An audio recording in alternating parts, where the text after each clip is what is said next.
अस्सलामुअलैकुम व्यूवर्स, आज मैं अपने प्यारे से व्यूवर्स के लिए लेकर आई हूँ बिल्कुल शादियों वाला ईद पार्टी वाला क्रीमी और बहुत ही मज़ेदार से सैलेड रेसिपी जो हर किसी को बहुत ही पसंद आएगा। बहुत ही क्रीमी, खट्टी मीठी और बहुत ही डिलीशियस से सैलेड की रेसिपी। अगर आप भी वेडिंग स्टाइल और ईद पार्टी स्टाइल सैलेड घर पर बनाना चाहते हैं तो आज की ये इजी और बहुत ही डिलीशियस सी रेसिपी को ज़रूर ट्राई करिएगा और एंड तक ज़रूर देखिएगा। जिसको हम रेडी करेंगे सिर्फ कुछ ही सिंपल इंग्रेडिएंट से बनाएंगे इतना टेस्टी सैलेड के मेहमान का दिल खुश हो जाएगा। इसलिए मेरे प्यारे से व्यूवर्स चने से बनाना स्टार्ट करते हैं। बिस्मिल्लाहिर्रहमानिर्रहीम। अस्सलाम वालेकुम। यहाँ पर देखिए हमने यहाँ पर सैलेड बनाने के लिए पहले हम रेडी कर रहे हैं अपने रशियन सैलेड, जिसके लिए मैंने पहले हाफ़ कप क्रीम ले ली। आप कोई भी फ्रेश क्रीम ले सकते हैं। मैंने यहाँ पर KDD की क्रीम यूज़ की है और साथ में मैं इसके अंदर ऐड कर रही हूँ यहाँ पर मायोनीज़ ऐड की है 3 to 4 टेबल स्पून।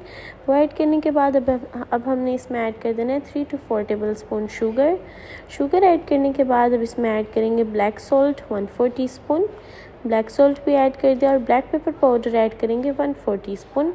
इन दोनों को ऐड करने के बाद शुगर में अच्छे से अब हमने मिक्स कर लेना है। इसको इतना मिक्स करेंगे कि हमारी स्पाइसेस और शुगर सब कुछ अच्छे से इसमें मिक्स हो जाए। और अब इन्हें डन करने के बाद अब यहाँ पे इसमें थोड़ा सा मैंने इस पॉइंट पर ना मिल्क भी ऐड किया था। उससे जो है हमारे रशियन सैलेड का टेस्ट बहुत ही रिच और क्रीमी आएगा।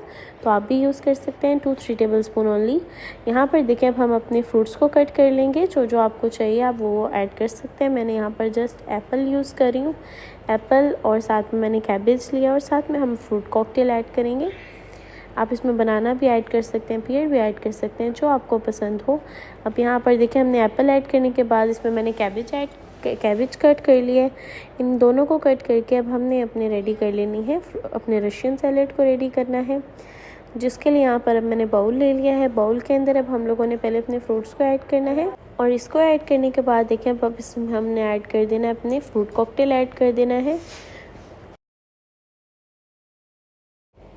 और फ्रूट कॉकटेल ऐड करने के बाद जो हमने क्रीम रेडी की थी अब हमने इसके अंदर ऐड कर देनी है और इसके अंदर ऐड करके अब हमने इसको अच्छे से मिक्स कर लेना है कि हमारे सब फ्रूट में अच्छे से हमारी क्रीम जो है वो मिक्स हो जाए। और फिर साथ में मैंने मैक्रोनी को बॉईल कर लेना है।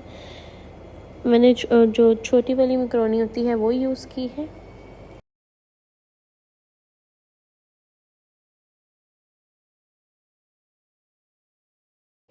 एंड यहाँ पर देखें बस अब यहाँ पर मैक्रोनी आप देख सकते हैं इधर ऐड कर दिया मैंने। मैक्रोनी ऐड करके अब इसको अच्छे से मिक्स करेंगे और इस पॉइंट पे आप देख सकते हैं कि हमारा जो रशियन सैलेड है वो बहुत ही क्रीमी, बहुत ही मज़ेदार सा, दिल खुश कर देने वाला हमारा जो सैलेड है वो रेडी हो गया। उसे अब हम साइड पे कर देंगे और अब हम अपनी रेडी करेंगे चना चाट वाला सैलेड।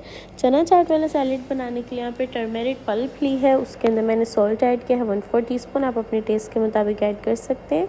चाट मसाला इधर मैंने ऐड किया है 1/2 टीस्पून और इसी के साथ यहाँ पर ऐड करूँगी टोमेटो केचप मैंने 3 to 4 टेबल स्पून इसमें ऐड की है।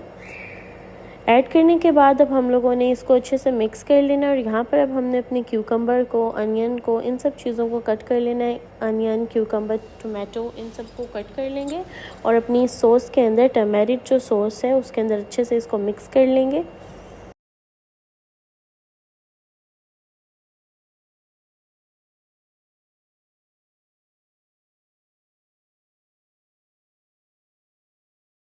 यहाँ पर देखें जो सैलेड है उसको अब हम लोगों ने मिक्स कर लेना है। इसके अंदर ऐड कर देंगे इसमें और ऐड करने के बाद अब इसके अंदर मैं ऐड करूँगी चना जिसको हमने ऑलरेडी बॉयल चना यूज़ करे हैं। यहाँ पर अब हमने बॉयल चने को ऐड कर देना अपने।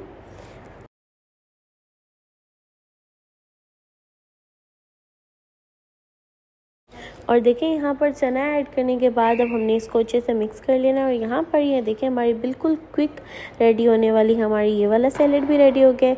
एंड आई होप मेरे प्यारे से व्यूवर आप सबको ये वाला सैलेड बहुत ही अच्छा लगेगा। समर के इस वेदर में सबको रिफ़्रेशिंग सा सैलेड जो है वो तो सबको पसंद आता है, तो इसलिए ये रिफ़्रेशिंग सैलेड देखें यहाँ पर क्रीम वाला भी और साथ में खट्टा मीठा सा हमारा चना चाट वाला भी। तो ये 2 सैलेड्स आप इसको बनाएं और अपनी फैमिली को भी खिलाएं और ज़रूर टेस्ट करिएगा। और इस मेन्यू को अपनी ईद पार्टी जो है उसमें ज़रूर ऐड करिएगा और मुझे कमेंट बॉक्स में बताइएगा कि आपको ये रेसिपी कैसी लगी। अपनी दुआओं में याद रखिएगा, अपना ख्याल रखिएगा। अल्लाह हाफिज़।